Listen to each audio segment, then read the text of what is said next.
malinis na kapaligiran. Sino ba naman ang hindi marerelax sa ganitong klaseng bakasyon? Yung tipong malayo sa maingay at nakaka-stress na syudad. Mga kasangbahay, samahan nyo akong puntahan at silipin ang natatanging ganda ng mga isla ng Britanya.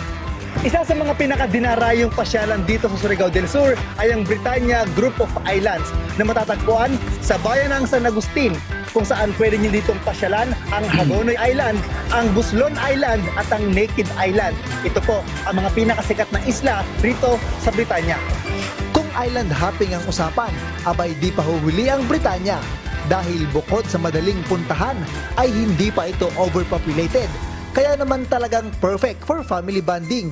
50 pesos ang entrance fee rito. Maaari ka namang mag-rent ng bangka sa halagang 2,500 pesos, kung saan makakasakay na ang 15 to 20 katao. Perfect puntahan ng lugar mula alas 10 ng umaga hanggang alas 4 ng hapon dahil sa ganitong oras ay mas visible ang sikat nitong Vanishing Island.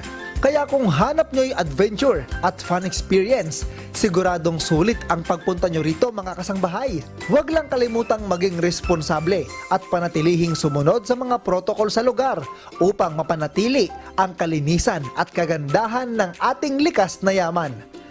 Diyos ang aming sandigan, serbisyo publiko ang aming pinahahalagahan. MJ Vasquez, humahataw.